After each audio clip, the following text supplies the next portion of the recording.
Okay, I promised to do a video about the proper use of tin snips. Get down here so you can see me for a minute. Um, just a little background: when I was serving apprenticeship back in 1974, a representative from WIS Tin Snips actually came into the classroom and did a demonstration on the proper use of tin snips. So I'm going to try to remember back all the way to 1974 and see if I can you know, remember exactly what he said and try to present that. The first thing is that tin snips, right and left. You've probably been to the store, you know, or the Snap-on man has came by, or the Matco Tools guy, or the guy at Sears has said, you know, you need rights, lefts, and straights. And they tell you that the right-handed snips cut to the left and the left-handed snips cut to the right. Well, that's sort of true.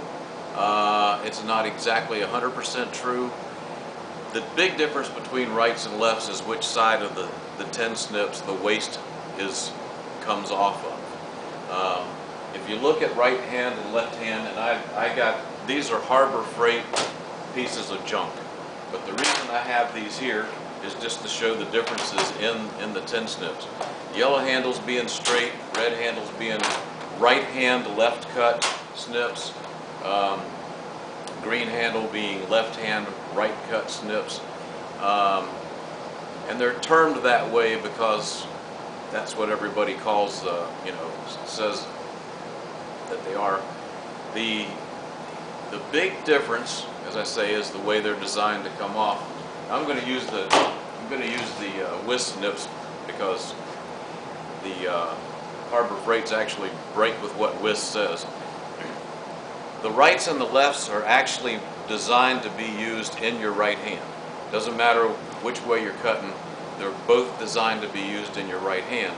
And this is the reason that the clip that opens and closes them, that's designed to be used with your thumb, is on the same side on both pairs of snips.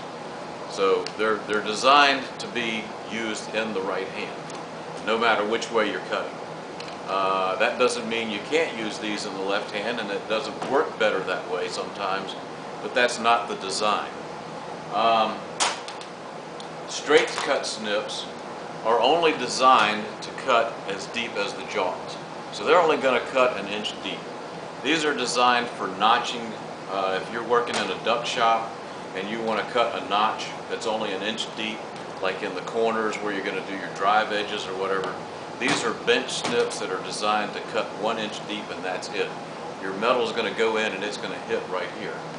Your rights and lefts are designed to allow the material to go underneath and stay straight under here and stay flat. Your waste material is going to come off the other side and it's going to curl up. And that becomes very important later. So the big difference between your right and left-handed snips is just which side the waste material comes off of. The right-handed snips, the waste material is going to come off the left side. The left-handed snips, the waste material is going to come off on the right rather. So that becomes important if you're in a tight area and you're trying to trim something off. Whichever way the waste needs to come off, or whichever piece you need to remain flat, determines which pair of snips you're going to use. Now, to dispel that myth about the right-handed snips cutting to the left and the left-handed snips cutting to the right, I have a piece of metal right here with a S-shaped curve in it. And what I'm going to do is just take the right-hand snips and I'm going to cut off that same shape. And you'll see that the right-handed snip will cut to the left just as well as it'll cut to the right. The big thing is that we're leaving this piece flat and our waste material came off on the left side. Now, let's say you needed to do that in the other direction. You were on a car and you had to do that same cut in the other direction. You'll notice I'm using my right hand and I'm doing that same cut. Now that doesn't mean you can't use your left hand and use your right hand to pull the waste off, but Either one will cut in either direction. It just depends on where you're at. Obviously, if this was on a car, you couldn't turn the car around, or maybe you couldn't stand on your head to cut in the other direction, so you would want to use a different pair of snips.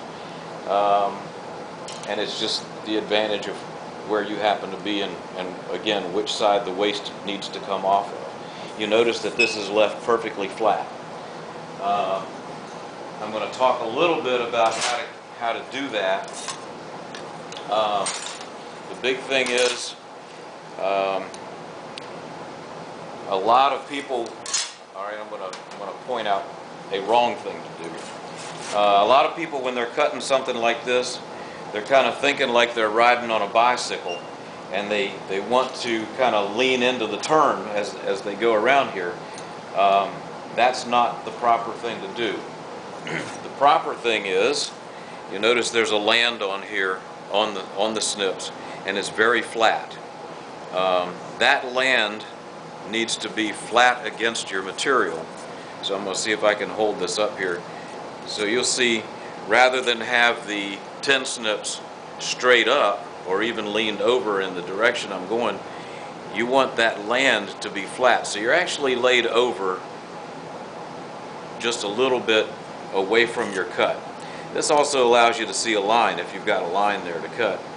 And then the other thing is, if you're going to maintain this section here flat and your waste is going to curl off, what you need to do is have your top jaw against the piece that you want to remain flat, and your bottom jaw is going to be away. You don't want to be down like this, because that's going to try to push the material that you want to leave flat. It's going to try to push it down, because this jaw here is going to support your piece here. So you're going to want to be up this way, and you're going to be laid over this way, flat on your land. Then when you make your cut, and I hope I got this in the right spot, you're going to curl your waste off, and the piece that you were cutting will remain perfectly flat. So that's an important part there. The other part is, when you're cutting, you don't want to cut and then open up the jaws and then go forward, and then cut again and then open up the jaws and go forward. What you want to do is maintain contact right here where your cut is all the time. So you're going to squeeze, you're going to slide forward so you never lose contact, squeeze, slide forward as you open up, never lose contact, slide forward, maintain that flat, and again, now your piece here is perfectly flat. If you have a line that you're trying to follow, kind of like driving a car, you don't want to be looking right at where you're cutting. You want to be looking out here at the tip, or where you're going, because the farther ahead you look, the straighter you're going to get, or the more accurately you're going to follow that line. If you try to look exactly where you're at, you're going to be wiggling back and forth trying to stay right on that line, and you'll actually end up with a crooked line rather than a long straight one. Again, I'm going to use these El Chico Harbor Freight tin snips to illustrate what I was saying earlier.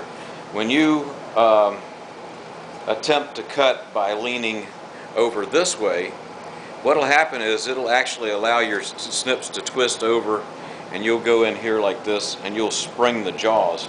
If you spring this open sideways, then your snips are not going to cut very well. And you can see, the Harbor Freight ones, they do that. They'll just turn that piece of metal over really, really quickly.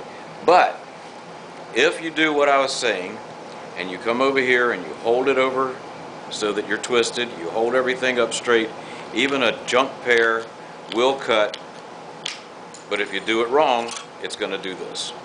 So technique is very important, and that's the main reason that I got these Harbor Freight ones, was to show people that doing it wrong, it will, I can't even squeeze it. I'm binding up on myself, but if I cut over like this, it actually will make the cut. Technique very important.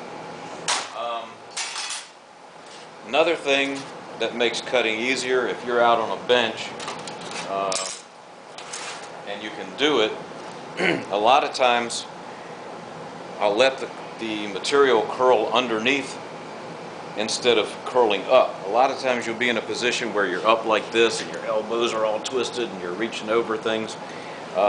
If you can get yourself in a position, you're on the corner of a bench, you'll see I have a line here. I'm going to cut that line, but I'm going to show you a technique.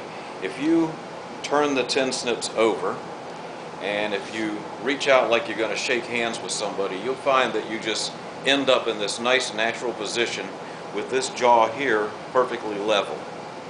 And doing that does a very important thing for you. The other thing that I didn't mention earlier is Aviation Snips are rated. These are actually rated at 14 gauge, and that's 14 gauge black iron. They'll cut heavier aluminum, they'll cut lighter stainless, but they're actually rated at 14 gauge. But that 14 gauge rating is for trimming only a 1/4 inch. Aviation Snips are designed for final trimming. They're not designed for rough cut. So what I'm going to do here, since I have about 3/4 of an inch or almost an inch here, I'm going to actually kind of snip that off about a 1/4 inch at a time. And now I'm down to where I'm about a 1/4 inch away from my line that I'm trying to cut. And I've done this, like I say, I'm shaking hands with it. This is perfectly level. And now I'm going to make this curl off the bottom. So I'm keeping this piece here. Basically, I've turned my cut upside down, and I'm keeping the top. What was the top is now the bottom of my snips flush, and the material is going to curl off the bottom.